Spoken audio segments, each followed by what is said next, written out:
It's Tuesday. It's rugby rundown time, and welcome back to Yonder Koning. I was very excited, and I am very excited to hear what you think of Rassie's new team. But we'll get to that just now. Later on in this video, we'll be talking about the latest in the ticketing pricing. I don't want to call it a scandal because it's not a scandal, but developing saga. Let's call it that. We'll look at the baby box a little bit, and then obviously doping. But let's talk about the Springbok side announced yesterday. Jan, what did you think?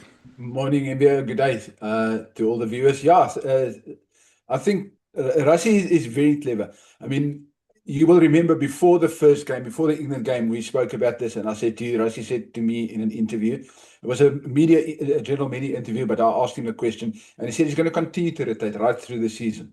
You know, he might stick with the team for the greatest rivalry series because that's the big goal this year. But these three matches and the last three matches, he's going to continue to rotate. So, true to form, Rassie is rotating, you know, 4 rookies. But I think, again, if you look at the team, you know, people say, oh, he's making a lot of changes again. Just look at the team. So we're bringing Jaco Williams in on the wing. So what has Jaco Williams got either side of him? Aphelele Fassi and Jesse Kriel, you know, or, you know, and he's got Damian de Allende, but Damian de Allende I'll get to now. So he's got old heads, you know. Jesse Kriel will make sure that kid doesn't get too nervous, you know, and that's what you need. You know, you need an old hand that takes the young buck under his wing. And we go to fly half. You've got Paul. Apologies, Vusi Moyo. Sorry, apologies for my pronunciation, Vusi.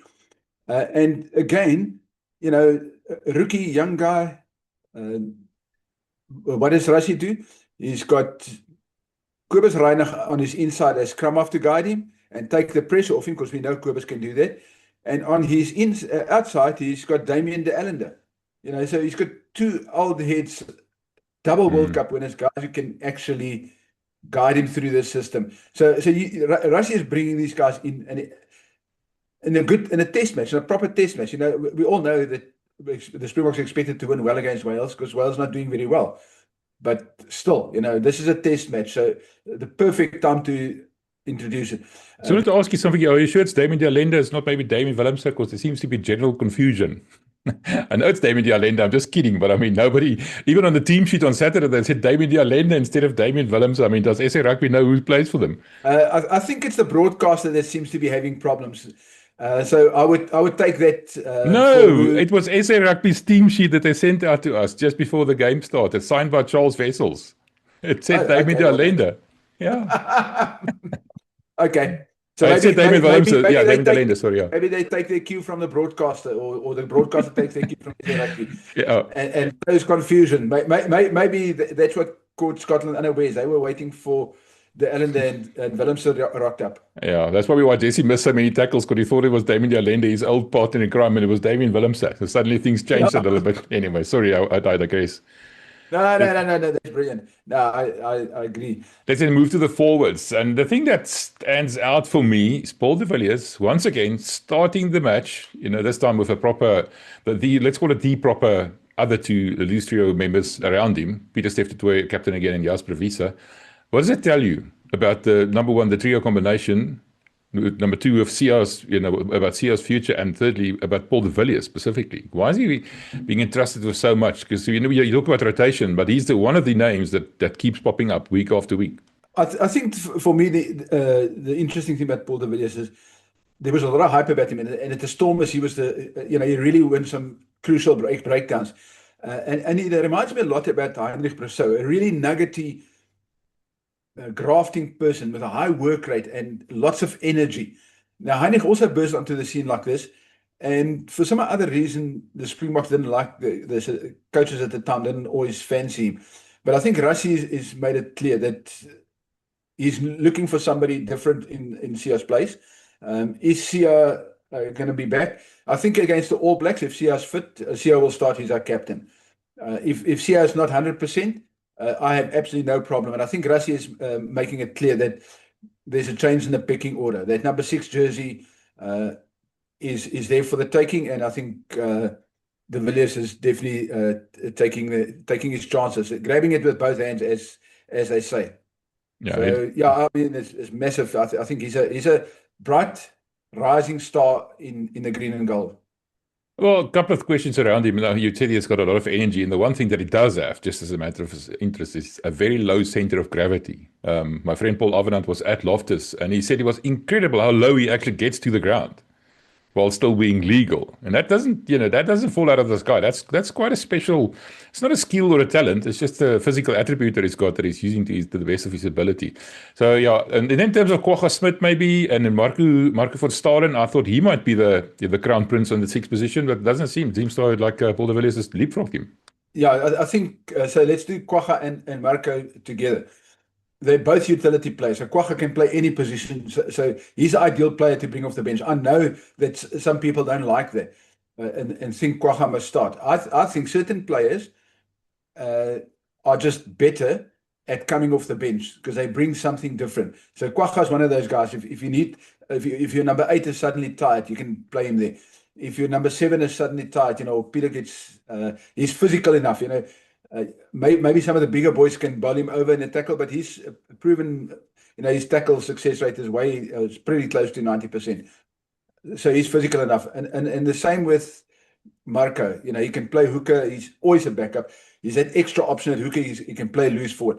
So I think he's also destined for a long-term bench, much like Kwagga in 2 World Cups.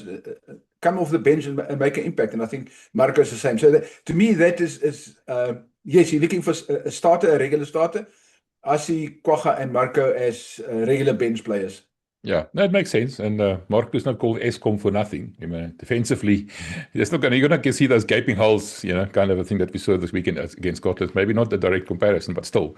That was a bit of a shocker, how easily Scotland ran through the pillar and post, mostly forwards, by the way. It wasn't Andre Pollard missing those tackles mostly. It was the forwards being disconnected. But story for another day. Let's talk about the locks, the big lock crisis we started this Nations Championship with, even before the Barbarians. 8 injuries. You mentioned them names last time. But yet, week after week, we seem to be able to find proper locks that other nations wouldn't mind signing. And now Ruben van Heerden at last making his Springbok debut. And my question is this going to be a one-trick pony, just sort of getting his chance, getting a run out, and then off to France and never to be heard from again? Or do you think there's maybe a longer-term future for him? I think he's a great backup to have. When all our locks are fit, he would be probably in the 3rd tier of lock replacement. But at the moment, he's in the 1st tier. He's a starting lock. And I think it's a deserved starting position. I think he's another one of those crafty. We don't have a dynamic lock. We don't have a Ruan there, or we don't have an RG offload king. So we've got 2 really good crafters, heavy, strong ball carriers. So poor Wales is going to know about it. You're not going to just run through there. If they somewhere on the pillars or whatever, you go find another place to try and run through. So have we considered some dynamism? Yes, certainly. I mean, we got Carlos Sardi there as well. Carlos quite has shown that he is a bit mobile, but probably not as mobile as you would like to be. So, and Gerard Steenekamp as well. So that's why players like Paul de Villiers and Jasper and Peter Steff is going to be the guys out wider with a bit more pace and quicker to the breakdown, because our tight 5 is very rigid. It's probably the best compliment you can pay them, is they're very rigid, but trustworthy, but rigid. Maybe a bit cumbersome. Maybe that's the word we're looking for. Not as agile as we would like them to be. Yeah. I agree. Cumbersome is, but cumbersome in a good way, not in a negative way. They're not plodders. No. I work rate, but they not as dynamic as some of our other locks are. Okay, Jan, now you've been a rugby journalist for 40 years or something, many years. Tell me about that Cobus Wiese lift and then running in the air and then basically being thrown past the defenders, and obviously not intentionally. I'm not saying that. Many people now don't understand the rules, and I don't understand the rule exactly either. Is it illegal? Is it was it, you can't put the guy down on his head, because you have to keep him up, and then it's going to be a matter of balance to get him where he needs to be. And the fact that get past a couple of defenders, maybe that's an added bonus. But how does that work? Do you know? You're not supposed to carry him. So long and short of it, you're not supposed to carry him. Did the referee allow it? Yes, we got away with it. Maybe it was momentum. It's difficult to say. I mean, we're watching on TV, and I haven't had a chance to speak to the referee, and the referee hasn't spoken about it. So somebody would have asked the referee, is that legal? Because I know that the Scots and a few of the UK journos are having a nappy rash about it. Because there was also one in I think the Baby Bok game where the same thing happened, except that in the Baby Bok game, the guy didn't run with him. In the Springbok game, he did carry him for about 3 or 4 meters, and that gave him the momentum. Once he got put down on the ground, he was in full flight already. So that makes it very difficult. So the short answer to that, it's not legal. You must lift him and bring him down safely. That's your responsibility as a lifter, to bring your own player down safely. But you can't run with him. It's the same as you can't carry a guy in a lineup. So the jumper's got to come down to the ground before the maul starts. So the opposition can't push you first before your jumper's feet touches the ground. And the same with a lifter in a restart or wherever you lift somebody. He's first got to come down to the ground, and then you can start supporting him, pushing him forward. So yeah, I think we escaped one there. We got away with one there. Yeah, we were kidding about it because the Boks are now playing an aerial game, with the contestable kicks and everything else, and everybody's jumping up. And we thought maybe Rassie invented another type of aerial game. The guy is above your head. You can't tackle him. I'm just kidding, people. Please don't slaughter me or don't. I'm just joking. Anyway, let's talk about the bench. Andre Venter, I think it's his second test. And then obviously Herschel Jantjies, his first test since 2023. He also went off to France and then made a miraculous comeback. I'm also wondering, is he also one of those given another chance, never to be heard from again? Because he was sort of kind of plucked out of obscurity to a degree, coming from France again. Any long-term future for him there? Rassie, again, that's Rassie's depth, So we've got Krappies is injured. We know that Faf is at Cheetah's knees around, but Faf is not in Rassie's main frame at the moment. So I think this is Rassie having another look at Herschel and, just seeing what he's still got. You can watch video clips and stuff, and Rassie will, and he'll get some stats from the French club, as they do. They do that. They ask the clubs about their stats. So, yeah, I think it's Rassie building depth and making sure that Rassie likes taking 4 scrum halves on any tour. So he likes to have 4 scrum halves in his wider squad. So I think with a couple of injuries, he's just making sure that he's got enough depth if he wants to go with 4 scrum halves, he's got 4 scrum halves. I want to go back to Vusi Moyo, who plays for the Sharks, but not really the starting fly-off for that matter. I'm not sure whether there was injuries or anything. Now Rassie picks him for the Springboks, not just the under 20 Springboks, but the proper Springboks. The real deal. What does it tell the Sharks? Does it send a message to the Sharks? We know what happened to Sasha. And he started picking him at 10. He started playing at 10 for the Stormers more often than he did fly off or centre or whatever. What does it say about Vusi Moyo's future at the Sharks, do you think? I think the coach will get the message.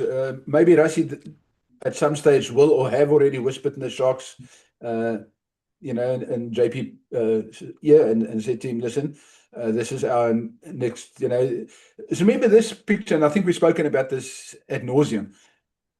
We must see the bigger picture. Rassie is busy building not just for next year, but for 2031. He's already that's where these youngsters come in. When Andre Pollard eventually steps away, who knows, maybe after the next World Cup, after next year. We've already seen Willie. So he's starting to look for these guys. Vusi can play fullback. We know we got Quinn Horn there. Rassie is giving Quinn Horn. And Quinn Horn is that utility back, So you go to a 6-2 bench, Quinn Horn can play fly-off and fullback. You can play in the wing if you have to. So, and that's if you look at the bigger picture, you see all these little selections. And instead of looking at the selection in isolation, look at the bigger picture. What's going to happen after next year's World Cup? There's your answer. Rassie is busy grooming this youngster, whether it's for fullback or fly-off, or with whatever position. He's busy grooming him, giving him opportunities to get a feel for the Springboks, get a feel for Test rugby. And when the youngster starts playing regularly, he won't be wide-eyed or like a deer in headlights situation. I often wonder how much communication there is between the Springboks and the provincial teams or the franchises. To say, listen, I've got a plan for Vusi at Springbok level for this, and I want you, if you can. But obviously there are demands at the union or franchise level that might not necessarily lend itself to that. They can't always pick him at 10, for example, because they need somebody else at flyer or fullback, for argument's sake. I'm just saying that's an interesting conundrum. Okay, anyway, let's ask you this. With this team, what does it tell you? You said the tight five might be a bit cumbersome, slower than normal, a bit more physical maybe. Very dangerous backline though. That Jaco Williams you just mentioned is fast. One of those, one of those players. When you heard his name the first time for the Sharks, you knew this guy's going to be a Springbok kind of a thing. And that's a very dangerous thing to say, but we've been proven correct with that. What do you think? How is this South African Springbok team going to play against Wales on Saturday? What does it tell you? I think like this past weekend against Scotland, there will be periods of disconnect because these guys haven't, as a combination, haven't played. They've been training. Let's make no bones about this. These teams knew before the start of the season which players are going to play in which match. So they would have had time to train together as a combination, but they wouldn't have played together. So there will be periods because these players don't know each other that well. Okay, Jaco and again, I want to go back to what I said in the beginning. Jaco Williams will have Apalele Fassi. They know each other because they've been at the Sharks. So that will help him ease into it. Jesse Kriel's an old hand. He knows how to bring youngsters around, and he's been good at that. And he's a senior and he's a leader in the team. And the same if you go to Vusi Moyo, you will also have Kobus Reinach. Kobus. I know Kobus was probably at the Sharks before Vusi was out of nappies, but he's a player that understands that culture. So you will understand what type of player Vusi is and what culture he comes from. So he will know how to guide him into the Springbok or ease him into the Springbok fold and the Bok culture per se. All right. I wanted to ask you one more question about this rotation thing. Jacques Nienaber did this in 2022 against Wales, and that second team made, I think, 12 or something, or 15, I don't know, many changes. More than this even. And it sort of backfired. They lost. They just lost still, but they lost. The first loss against Wales at home ever. What's the difference between that rotation and what it's now evolved into the way Rassie is now doing it, do you think? Just remember, when we in 2022, we hadn't had a whole build-up because we came out of COVID. Then it was the Isolation Lions series where you can only have so many players, and half of the team at one stage was in isolation in another city. And it was a very strange time. So Rassie didn't have the luxury of 3 or 4 weeks before the season start with players together and players knowing when they're going to play and training together. You're talking about a 46-man squad that's been training together. 3 teams, proper teams, has been training together all the time. So 3-4 years ago, Rassie didn't have this luxury. So I think that's the big difference. This is not something he decided last week to do. It's something he's been planning since last year.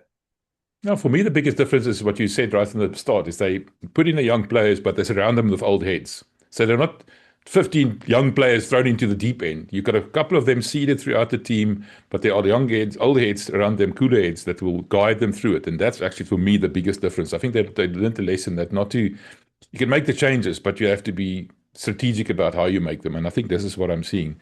Just quickly about Wales traveling back from Argentina. They lost, but I mean, they seem to be on a bit of an upward trend here. Not maybe, shooting the lights out, but definitely not maybe the walkover you would have expected. I mean, after the first round of the Nations Championship, they were on top of the Northern Hemisphere log because they beat Fiji, who would have thought?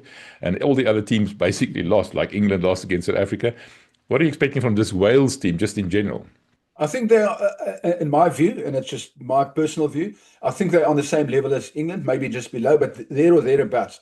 So I still expect the Springboks to win, but they will give some resistance, at least in the first half. So I think, much like it was this past weekend in the first round, I think halftime it'll be still close. Last 20 minutes, the game will open up, and we will, especially with the backline and what's coming off the bench. I mean, if you look at Herschel Jantjies, we know he's quick. Manie Libbok coming off the bench and Damian Willemse coming off the bench. It's going to be a mad rush in that last 20. So I'm actually looking forward to seeing those guys come back after the groundwork has been laid. And as we say, the slow poison of that massive tight five.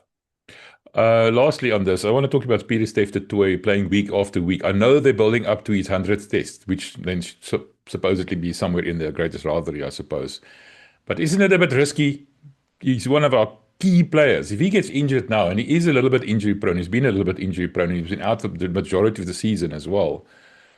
Aren't they taking a bit of a chance? Or is this just a way to get him match fit again? And on that subject, why not just give Ben Jason Dixon a run at 7?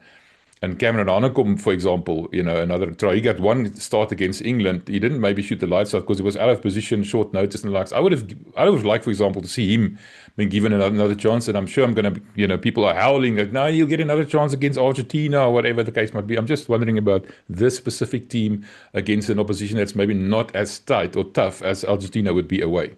I think this, to me, again, Pieter-Steph playing all the time is Rassie's bigger picture. Because he's making changes all the time, he needs somebody that's stable there. And he needs some stability and a strong leader. So I think that's what it is having a strong leader and a respected player in that pack that can lead those forwards when there's so many changes from week to week. Malcolm Marx is the other stability that starts every week. So I think Jesse. And Jesse, yeah. Jesse's in the back line. Jesse will guide the backs. But if we're looking at the forwards in specific, there's lots of changes around them. But those guys are respected players, leaders in the box setup, and they can guide the youngsters. When they stand under the poles like they did against Scotland, you can see who's talking, you can see who's bringing them in, and who leads by example. So I think it's more allowing Rassie to make the changes and have some stability. Yeah, if I look at the forwards there, clearly Pieter-Steph is by far the most experienced one. I suppose the second one most experienced will be Malcolm Marx, but he's not really known for being outspoken. He's not going to go and gee up the troops under the poles there. I was wondering maybe why Jesse wasn't made captain again. He's been captain before, but we also know Rassie doesn't like the captain to be too far away from the forwards and too far away from the referee. But yeah, that's it. Okay, let's move on quickly.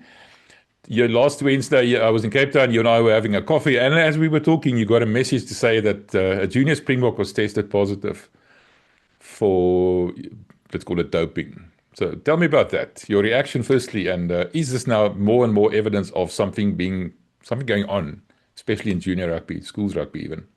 There is a perception, and we can't argue that. There's a perception that doping is rife in South Africa.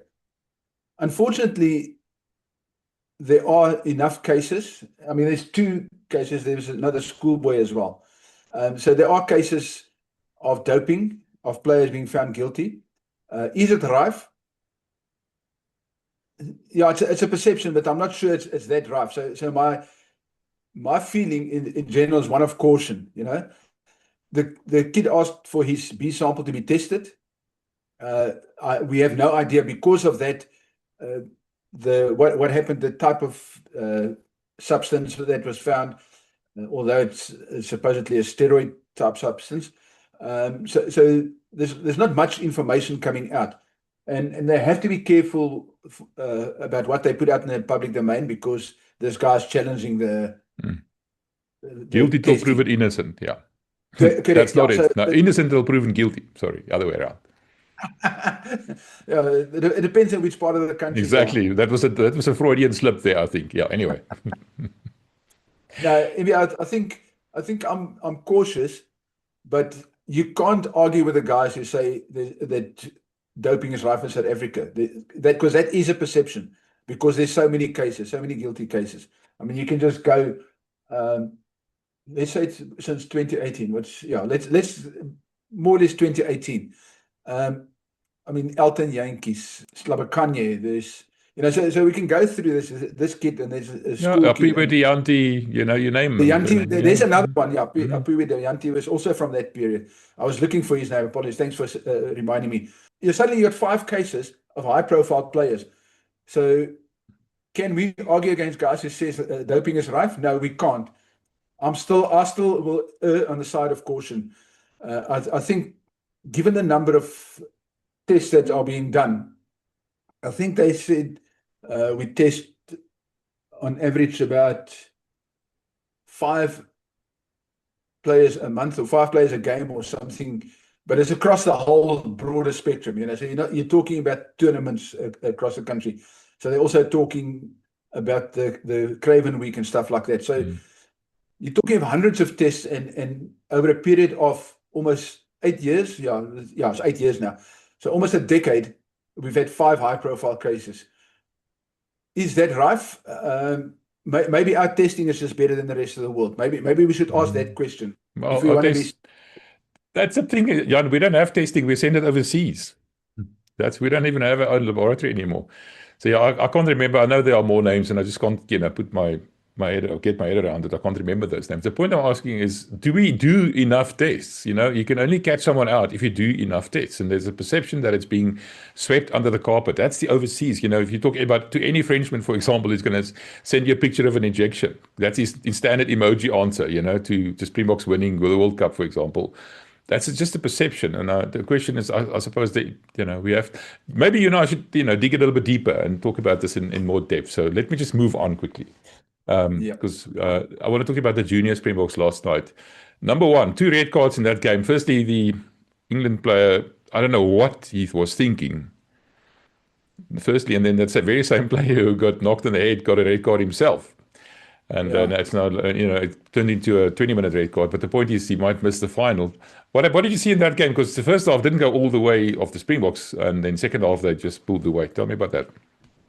Yeah, so England in that first 20 minutes, half an hour, they were brutal. And the Baby Boks wanted to get into their running game, and they allowed themselves to be distracted. They got bullied a bit, and then once the red card came, suddenly it gave the Baby Boks that lift, that belief that they can go ahead with this and they can outplay their running game. So it was indeed,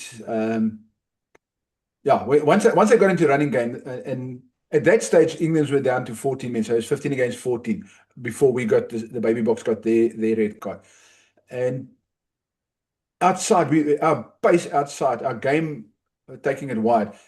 And that also tired the Welsh forwards. They scored tries late on, but you could see when the game was gone, the Baby Boks eased off, and they allowed them in for a couple of tries, which distorted the scoreline, because the Baby Boks are far better than this England team, who still rely on brute force. And there's something wrong in English rugby, because if their pack doesn't dominate completely, if they don't bully you, they've got nothing else. Their attack didn't seem to really bother us that much. It's their forwards that created the gaps. Guys running into gaps, or guys running into defensive lines, bending the defensive line, and then causing gaps elsewhere. So I just think that I haven't seen much of the French team so I'm not sure if they've got a pack of forwards that can dominate us like England can. And then our backs are in the game, so we've got a very good chance. It's going to be a very exciting final. But I think this Baby Boks team is very, if you think of the amount of talent that's coming through, you're looking at these players, the Baby Boks fly was sitting with the Springboks, the Baby Boks captain injured now, but he's sitting with the Springboks, So you think of the sheer amount of talent that's coming through, and you look at the centers, you're looking at some of the props. Those are still children, under 20. They're 19. Some of them had just turned 20. So you're looking at children that's 5 years from now is going to, when we get to the 2031 World Cup, some of these guys could be in the Springbok team. Yeah, no, it's exciting times. I just wanted to ask you this: if it wasn't for that red card of England, and they were basically dominating us, would it have made a difference to the game? Would they have continued to dominate it and maybe, pulled away? Or was it just a matter of time until they got, like you just mentioned, got tired, and then from all the, Springboks running kind of game? I saw something that I thought was happening. The Baby Boks waiting for that one moment. They were trying to create, and they got a bit nervous. So I think by halftime, and you could see the difference when they came out at the halftime. They were so focused at first 15, 20 minutes after halftime, before they let their concentration slip again. They were so focused that England had no clue what was going on. And you needed to, all they had was that one try, because it was 2012, and all they needed was that one try to give them that belief, and they did that, and then suddenly the dam wall burst. So we could have, and I'm just saying, we just needed that one try. We could have had it even with them a 15 on the field, and it was a different ball game. And then this team, and when this Baby Bok team believes and they play according to that structure, which we saw the best time was that first 15 minutes after halftime. That period showed me what the true value or the quality of this Baby Bok team is and how good they can be. So are they up and down? Are they maybe they're lacking Riley's leadership, calmness? But I think this team, it would still have. I think we would still have won it. We might not have won as easy because 21 points in a matter of 8 minutes. I think if I'm correct, that broke the straw that broke the camel's back. And again, I mean, England did score a couple of late tries, but at that stage the game was gone, and the Baby Boks were just in retainment mode. You could clearly see the. They were in cruise control, and there were a number of changes, And then and also we were down to 14, so we're back 14 against 14. Right, let's move on quickly to the ticketing thing that we mentioned last week. I talked about you finding out that SA Rugby was giving out free tickets for the Ellis Park game. And we were actually quoted on another channel by Rory Steyn, who's a friend of Megaphone, quoting you and Megaphone to talk about that tickets being given away. What's the latest on that? There seems to be a bit of a gradual awakening in the corridors of power at SA Rugby that maybe they misjudged this one. That's so funny. The way Saru we spoke about the smoke and mirrors thing. The way Saru was playing around with this before the Ellis Park game and pretending that nothing was wrong, and then lowering the prices midweek, and then free tickets appear on the market, and still we don't know how many free tickets. Then this past week, they didn't say much, but you saw clearly there were gaps in Loftus. I think I heard somewhere, and I'm not sure how accurate this is, that there were 15,000 unsold tickets. So what's Loftus, 52, 55? Yeah, that 45,000, that was the official count. That's what they said, what we heard, at Loftus. Okay, so maybe the penny has finally dropped. Yesterday, Saru put out a statement that they're going to review their ticketing strategy. Listen very carefully, ticketing strategy at the end of the season. So I think the penny has dropped. They understand, and I will read some of it to you so that the viewers can understand.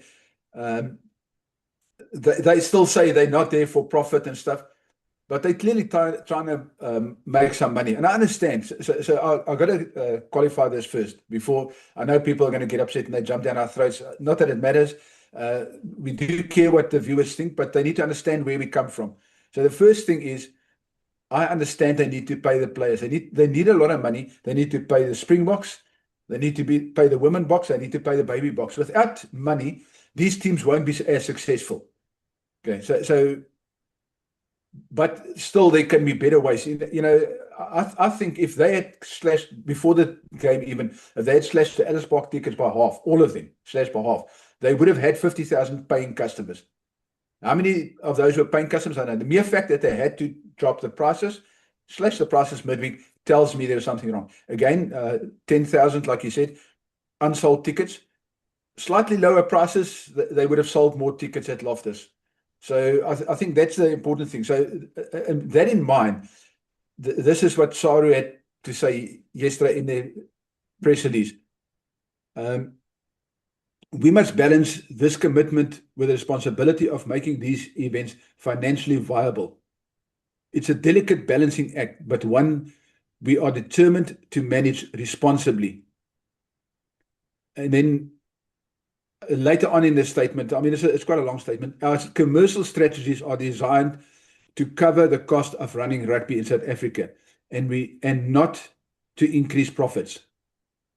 Yes, you got to pay the bills, but you got to be realistic. It's supply and demand. Unfortunately, I think Saru has now realized that the demand is not as high as they think it would be. Yes, I know that the All Black games are mostly all sold out, or there's a much higher demand. But for the average man in the street, for me and you, that want to go watch a game, I can't afford 1,000 rand, let alone 3,000 rand for a ticket. So, if I want to take my wife with, that's 2,000 rand just to start. That's not my transport. That's not my food and drinks at the stadium. Even just a pie and a Coke will cost you upwards of $50.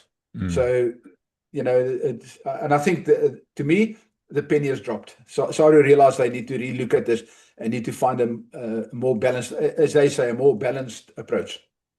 Well, I think in fairness, they're not just paying the Springboks. They also have to contribute to the unions, the franchises, the smaller rugby unions. They have to keep everybody afloat. And they make their money from sponsorships and they make their money from these tests. Then that means if people are not prepared to pay those prices, you have to drop the prices. But it obviously means your income is going to lower. Like any normal salary earner will tell you, if your income is lower, then your expenses have to go lower as well. So maybe there we have to talk about the structure of SA Rugby. Is it, can we afford all these little unions and little, small towns and everything else? And I'm not running them down. I'm just saying, can we afford all the bodies that sit at Plattekloof? Ooh, thanks, Jan. You left the zinger for last. I know that you need administrators. I know that you need people.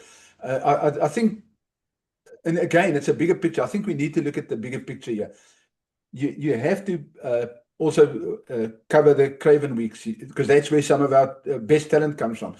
These youth tournaments. So there's a whole process, and I understand all that. If you drop your prices slightly more, you'll get more people into the stadium, which means instead of getting a half full stadium and then having to give tickets away, you now will get a 3/4 full stadium or a full stadium, and you make more money than you made anyway, because you had to give half your tickets away. Mm-hmm. That's just a basic principle. I think that they will sit and review and decide next year. Okay, maybe giving it all these corporates. Maybe their fight with the Loftus suite holders also burnt them a bit, because they suddenly realized that even the suite people are not going to buy. I certainly not. Just to sit in a suite, then I'd rather go sit in the stand. I mean, I can go get my beer at the pub. If I pay R1,000, I can still have a beer before the game. I can have a beer in the stadium. I have my pie or my packet of chips and whatever, and still enjoy the game from the stand. But I'm not going to pay R6,000 or R7,000 to have some weird menu which I don't like in any event. For the seat that you paid for the beginning of the season. You have to pay for it again.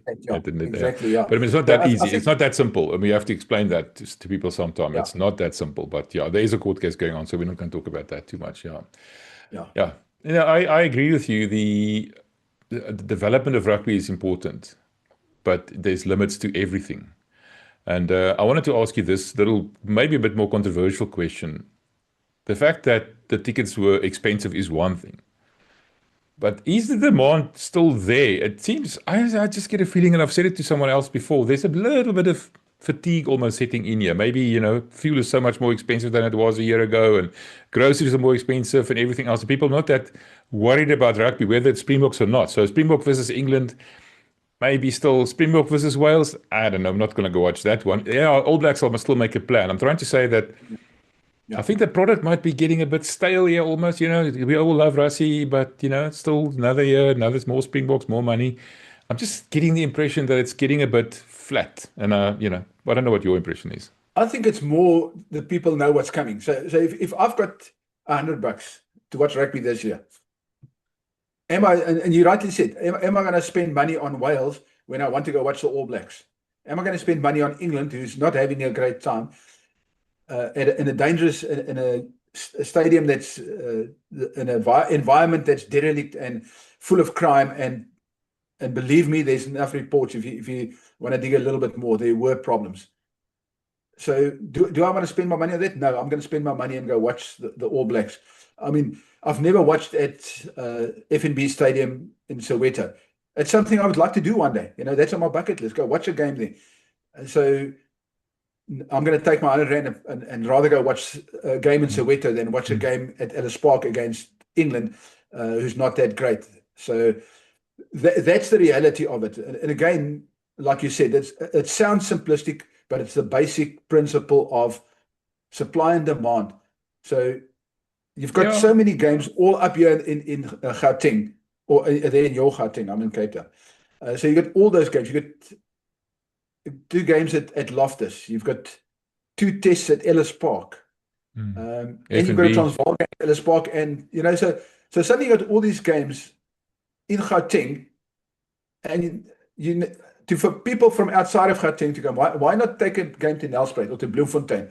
And I can guarantee you a Wales game at Nelspruit or Bloemfontein will attract a lot more people than a Wales game in Durban.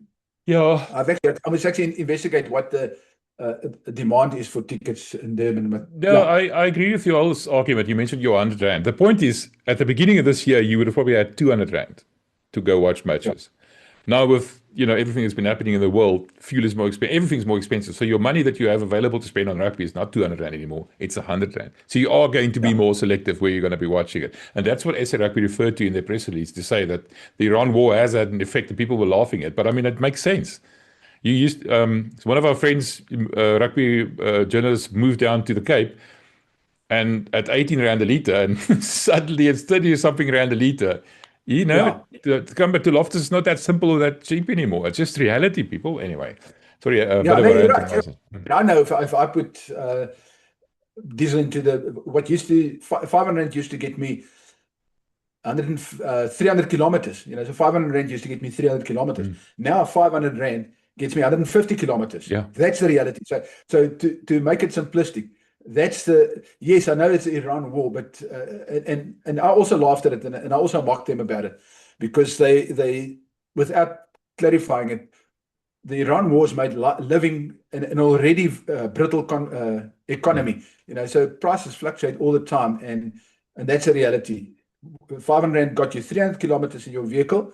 Now suddenly 500 only gets you 150. It means you now have to, 2 weeks down the line or a week down the line, you have to put in another 500 Rand. So that's where your rugby money is going to. So suddenly you're right. The demand is less, but for reasons other than just too much rugby. Yeah. It's a combination of the two, I think. I agree 100%. Okay, Jan, thank you. I have to let you go. You've got other commitments calling to you. So thank you for making time for us. As always, it's been fun.